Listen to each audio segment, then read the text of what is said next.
Commander Sarah Chen stood at the observation deck of the Lunar Deep Space Monitoring Station, her reflection ghosting against the reinforced plexiglass as Earth hung like a blue marble in the infinite black. The weight of what she'd just discovered pressed heavily on her shoulders. She'd replayed the decoded transmission a dozen times, each iteration only confirming her worst fears. "Run it again," she ordered, her voice steady despite the churning in her stomach. The AI complied, and a holographic display flickered to life in the center of the room. The alien transmission, now decoded after months of work by Earth's most advanced quantum computers, painted a chilling picture. The Galactic Concordat, a coalition of advanced alien civilizations, had been methodically planning Earth's isolation and eventual subjugation. Their transmissions revealed a carefully orchestrated strategy spanning decades, designed to slowly strip humanity of its independence while maintaining the illusion of diplomatic relations. Dr. Marcus Wright, the station's lead xenolinguist, cleared his throat. "The translation is absolute, Commander.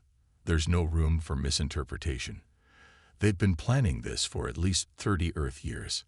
Sarah's fingers traced the holographic star map, focusing on the network of alien outposts surrounding Earth's solar system.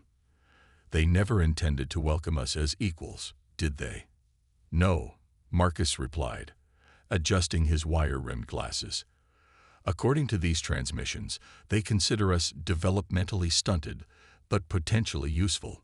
Their plan involves gradually introducing trade restrictions, technological dependencies, and cultural influences designed to make us reliant on their support systems." Sarah's jaw tightened.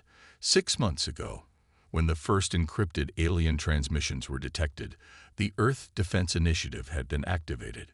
Now, standing in this secret facility 384,400 kilometers from Earth, she understood why the EDI's Project Shadowfall had been given unlimited resources and complete autonomy. "Lieutenant Park," she called out to her tactical officer, who had been silently analyzing the data, "show me the threat assessment." The holographic display shifted, showing a complex web of alien military installations, trade routes, and communication relays. Red markers indicated confirmed hostile facilities, while yellow showed suspected ones. The network was vast, but not impenetrable. "They're overconfident," Park observed, his fingers dancing across the tactical interface. "Their defensive systems are designed to counter known technologies, but they haven't accounted for Project Shadowfall's developments." Sarah nodded. The quantum stealth technology developed under Project Shadowfall had been Earth's closest guarded secret, while the Concordat believed humanity was still struggling with basic FTL travel. Earth's scientists had made a revolutionary breakthrough. The quantum displacement drive didn't just hide ships from sensors. It temporarily shifted them into a parallel phase state, making them literally untouchable. "What's the status of the fleet?" Sarah asked, turning to face the tactical display.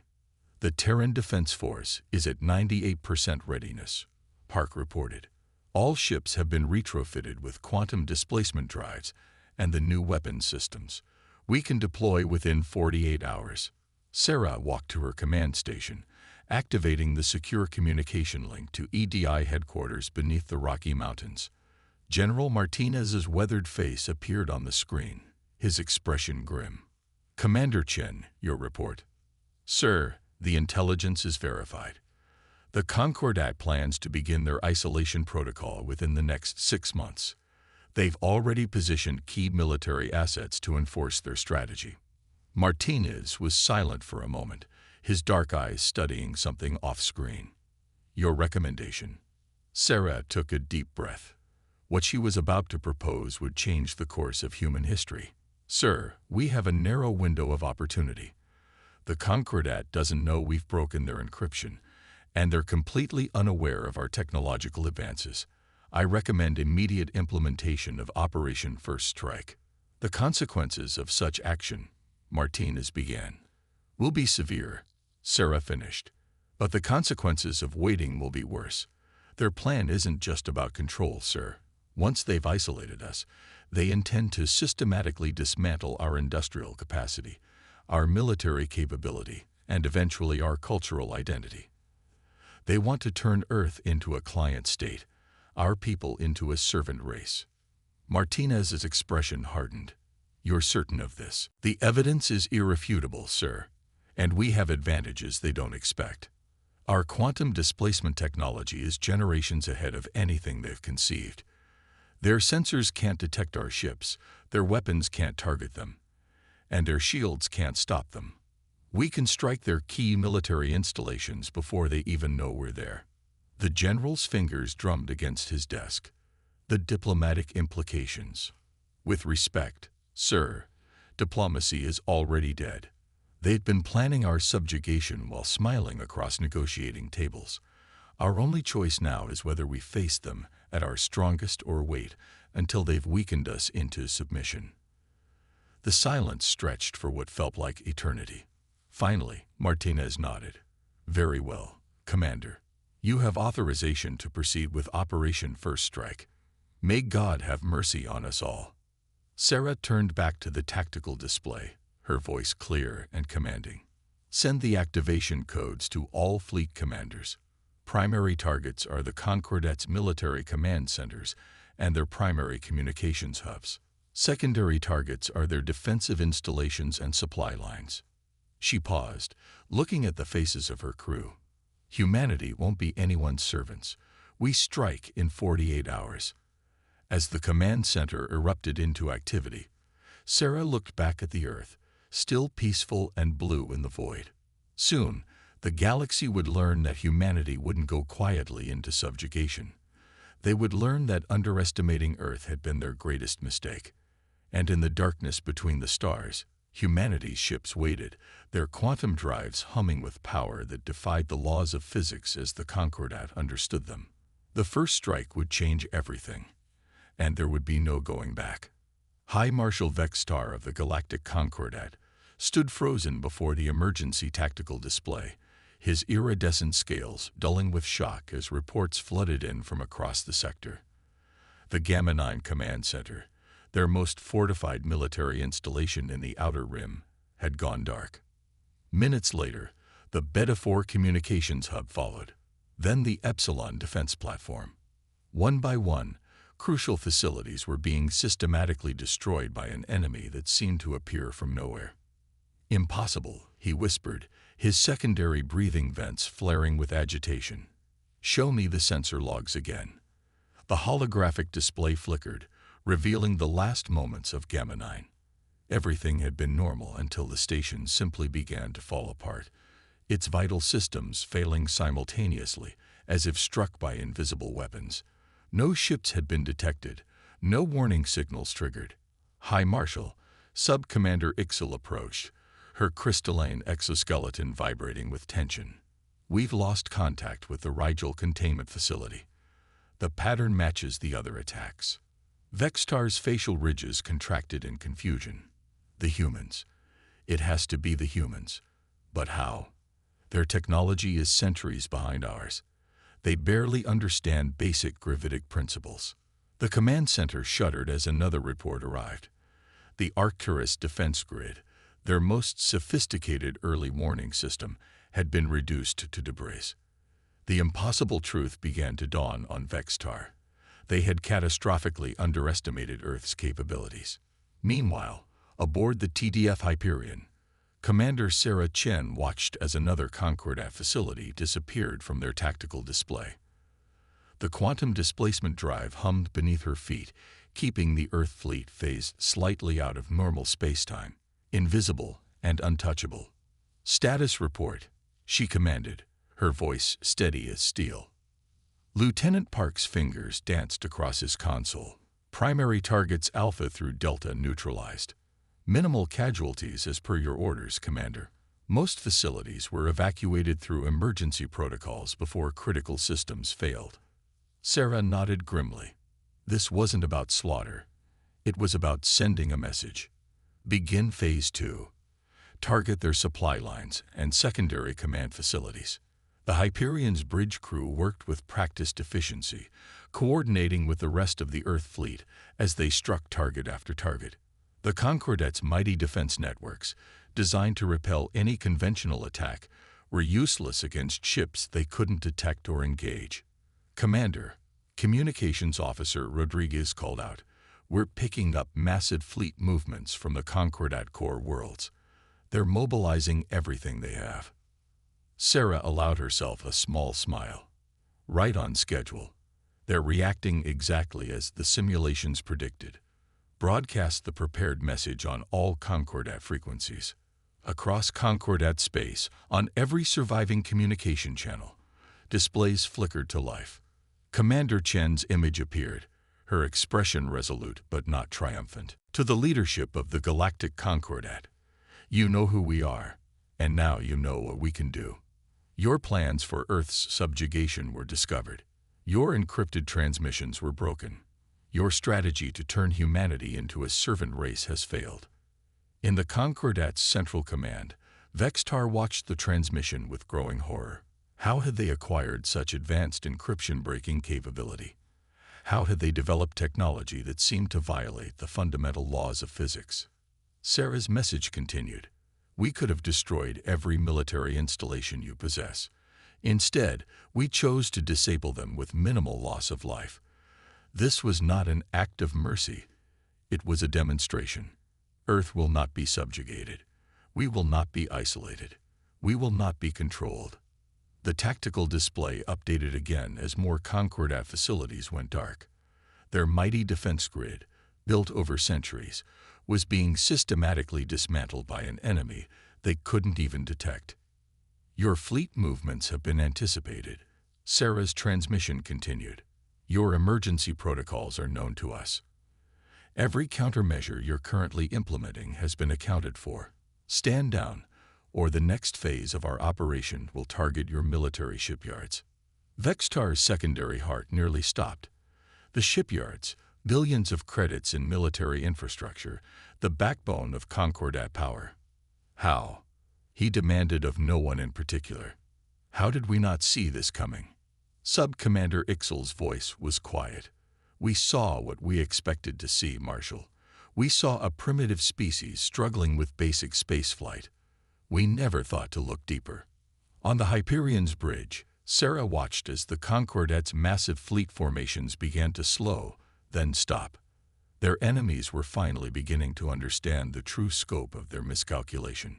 "All ships, maintain quantum displacement," she ordered. "They'll try to detect us with experimental sensors. Let them try. Every failed attempt will only reinforce the message." Lieutenant Park looked up from his station. "Commander, we're detecting unusual energy signatures from the Concordat fleet. They might be attempting to develop countermeasures." "Let them," Sarah replied calmly. "Our quantum displacement technology is based on principles their scientists haven't even theorized yet. By the time they understand how we're doing this, it will be too late." The bridge fell silent as they watched the mighty Concordat fleet drift in space, their weapons powered but with no targets to engage. Humanity's first strike had been perfect, devastating not just in its destructive power, but in its psychological impact. "Send the second message," Sarah ordered. "Tell them we're ready to discuss new terms for Earth's relationship with the Concordat. But make it clear, we negotiate as equals, or we don't negotiate at all." As the message was transmitted, Sarah thought about how quickly everything had changed. Just days ago, the Concordat had been planning Earth's slow strangulation. Now they were the ones isolated, their military power revealed as paper tigers against humanity's quantum technology. The galaxy would never be the same, and humanity's place in it was about to change forever. The emergency session of the Concordat High Council was chaos. Representatives from 17 advanced civilizations shouted over each other in the grand chamber, their voices echoing off ancient crystalline walls. High Marshal Vextar stood at the center, his scales now a dull gray, a sign of extreme stress in his species. "The humans have destroyed 30% of our military infrastructure in less than 2 standard cycles," he announced, silencing the chamber. "Our most advanced sensors cannot detect their ships. Our weapons cannot target them. Our shields. He paused, mandibles clicking in frustration. Our shields might as well be vapor against their attacks. First speaker Lyra, her energy form flickering with agitation, moved forward. Impossible. We monitored their development for decades. Their quantum mechanics research was primitive, their understanding of dimensional physics barely theoretical. Evidently, Vextar replied dryly. They showed us what they wanted us to see. Aboard the TDF Hyperion, Commander Sarah Chen watched the encrypted transmission of the Concordat Council meeting with interest. Breaking their unbreakable security codes had been one of Earth's first major breakthroughs, years before the quantum displacement drive. They still don't get it, Lieutenant Park observed from his station. They can't accept that we might have developed along different lines than they did. Sarah nodded. The Concordat's technological development has been linear for millennia. They perfect what they know, but they rarely think outside established principles. We had to. It was our only chance. The tactical display updated, showing massive movement from the Concordat's core worlds. Thousands of ships were being mobilized, forming defensive screens around their remaining military installations. It was an impressive show of force, but ultimately futile. Commander, Rodriguez called from communications. We're detecting unusual quantum fluctuations from several Concordat research facilities. They're trying to develop countermeasures. Let me guess, Sarah replied. They're attempting to broaden their sensor bands to detect phase-shifted matter. Yes, Mom. They're following predictable theoretical paths. Sarah allowed herself a small smile. They're looking for us in all the wrong places. Our quantum displacement doesn't shift matter in any way they understand. We're not hiding. We're simply adjacent to their reality. The discovery had come from an unlikely source, a collaboration between quantum physicists and anthropologists studying ancient Earth myths about parallel worlds. The breakthrough wasn't in moving between dimensions, but in finding the spaces between them. The quantum displacement drive didn't shift ships into another reality. It moved them into the microscopic gaps between realities. Back in the Concordat chamber, the debate had turned ugly. The militant faction, led by the warlike Kreks, demanded immediate full-scale retaliation against Earth. The diplomatic faction argued for negotiations. Neither group seemed to grasp that they no longer held the upper hand. High Marshal Vextar watched the arguing factions with growing concern. In all his cycles of service, he had never seen the Concordat so divided, so uncertain. The humans hadn't just attacked their military capabilities. They had shattered the Concordat's fundamental assumptions about their place in the galaxy. Marshal, Sub-Commander Ixel approached, her crystalline form dimmed with concern. Our deep space sensors have detected something troubling. The tactical display shifted, showing a vast network of quantum distortions throughout Concordat space. They had been there for months, possibly years, undetected until now. The humans hadn't just prepared for this strike. They had mapped every cubic light-year of Concordat territory. They've been watching us, Vextar realized. All this time, while we thought we were studying them. On the Hyperion, Sarah received a priority communication from Earth Command. General Martinez's face appeared on her private screen, his expression grave. Commander, the Concordat's militant faction is preparing to launch an assault on Earth. They believe that if they can't detect your fleet, they can at least strike at our homeworld. Sarah's expression didn't change. Exactly as we predicted, sir. Operation Aegis is already in place. Martinez nodded. Very well. You have authorization to proceed with Phase 3. Show them why attacking Earth would be their last mistake. The Hyperion's quantum drive hummed as Sarah gave the order. Across Concordat space, Earth's hidden sensors detected the movement of their enemies' warships. The militant faction was committing their forces to a desperate gamble. All ships, prepare for synchronized revelation. Sarah commanded. Let's show them exactly what they're dealing with. Throughout Concordat territory, quantum distortions began to ripple. Earth's ships, previously invisible and untouchable, began to phase partially into normal space. Not enough to be targeted, but enough to be seen. Thousands of advanced warships, their hulls black as space itself, suddenly appeared around every major Concordat military installation. They had been there all along, waiting. In the Concordat chamber, the tactical display lit up like a supernova. The humans hadn't just struck their targets with a handful of advanced ships. They had positioned an entire Phantom fleet throughout Concordat space, waiting for exactly this moment. By the first light, Vextar whispered, his scales now almost white with shock. We never had a chance. The message from Earth was brief and clear. Your fleet movements have been detected. Any aggressive action toward Earth will result in the complete destruction of your remaining military capabilities. Choose wisely. The galaxy held its breath, waiting to see if the Concordat would learn from its mistakes, or if pride would drive them to destruction. The Concordat's primary shipyards over Centauri Prime blazed with emergency lighting as High Marshal Vextar watched his last fleet assemble. 5,000 warships, the pride of 17 civilizations, gathered in tight formation. It was the largest armada ever assembled in the galaxy's history, and it might not be enough. The militant faction's attack fleet is 6 hours from Earth, Sub-Commander Ixel reported, her crystalline form pulsing with anxiety. Once they cross the Perseus arm, they'll be committed to their course. Vextar's scales shifted to a deep blue of contemplation. And the humans, still there, watching. Their Phantom fleet hasn't moved from their positions around our remaining installations. On the bridge of the TDF Hyperion, Commander Sarah Chen studied the tactical display with calculated precision. The Concordat's massive fleet movements were exactly what their predictive models had anticipated. The militant faction, unable to accept their new reality, was driving the galaxy toward a point of no return. All ships maintain quantum displacement at current levels, she ordered.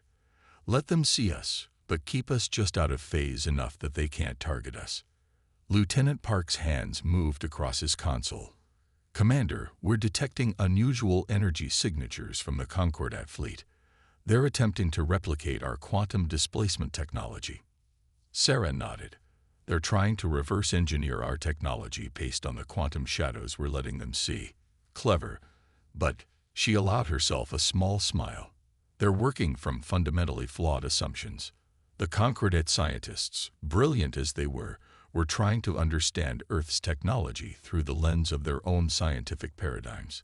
They searched for ways to shift matter between dimensions, to bend spacetime, to create phantom images. But Earth's quantum displacement worked on an entirely different principle, one that the Concordat's rigid, hierarchical thinking couldn't grasp. Commander, Rodriguez called from communications, incoming transmission from High Marshal Vextar. He's requesting a private channel. Sarah raised an eyebrow. This was unexpected. Put him through to my ready room. The holographic image of Vextar materialized, his scales now a complex pattern of grays and blues. Commander Chen, he began, his translator struggling to convey the complex harmonics of his native tongue. I believe we need to talk. About your militant faction's fleet heading toward Earth. Sarah kept her voice neutral. Or about your scientists' attempts to replicate our technology. Vextar's scales flickered with surprise. You truly can see everything we do. We've been watching you for years, Marshal. While you studied us through your narrow lens of technological advancement, we studied how you think. The alien commander was silent for a long moment. The militant faction. They don't speak for all of us. But they believe that sacrificing their fleet to strike at Earth will force you to reveal your weaknesses. There's something you need to understand, Marshal. Sarah leaned forward. What you're seeing, our ships, our technology, it's not our greatest advantage. Our advantage is that we don't think like you. In the space around Centauri Prime, the Concordat fleet continued to gather. But aboard the flagship, Vextar was beginning to understand. Your quantum technology. It works differently than we assumed, doesn't it? Completely differently, Sarah confirmed. You're looking for complex technological solutions because that's how the Concordat solves problems. We looked for elegant ones. Your scientists are trying to bend reality. We simply learned to step slightly aside from it. And the militant factions attack. Will fail. But the cost. Sarah's expression hardened. The cost will be higher than anyone in the Concordat is prepared to pay. Suddenly, alarms blared across both fleets. The militant faction had crossed the Perseus Arm, committed to their attack on Earth. But as their ships accelerated to FTL speeds, something extraordinary happened. Across Concordat space, Earth's phantom fleet began to change. The quantum displacement field shifted in a way that Concordat sensors couldn't understand. The human ships didn't become more solid. Instead, they seemed to exist in multiple states simultaneously. "What are you doing?" Vextar demanded, his scales now pale with alarm.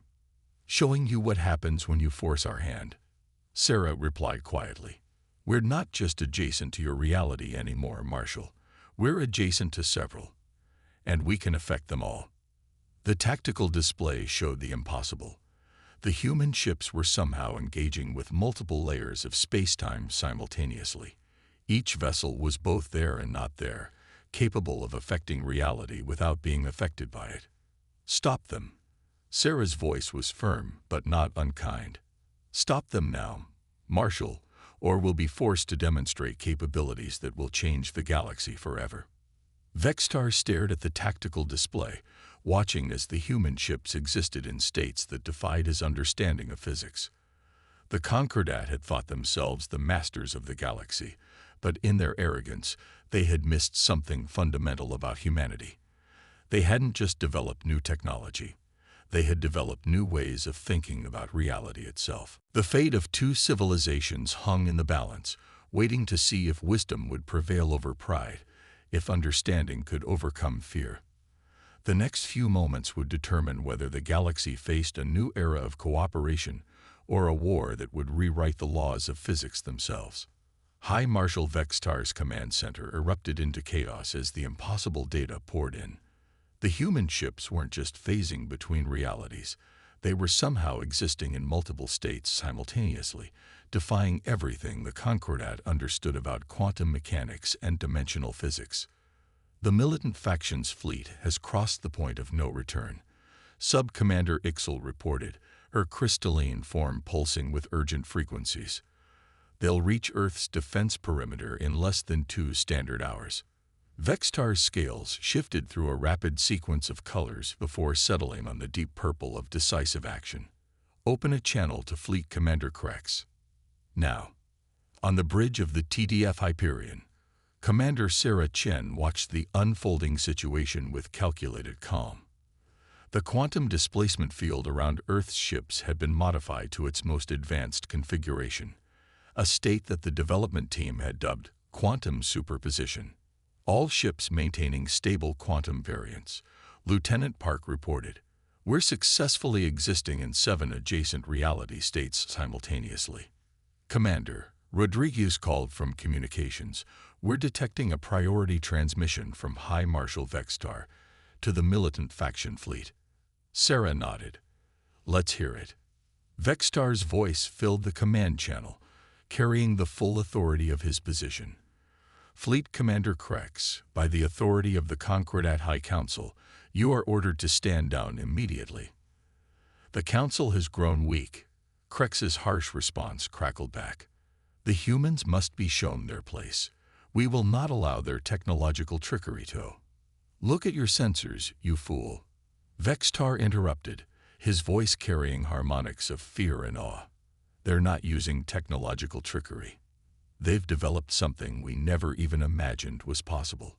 If you continue this attack, you'll force them to demonstrate capabilities that will reshape the galaxy itself."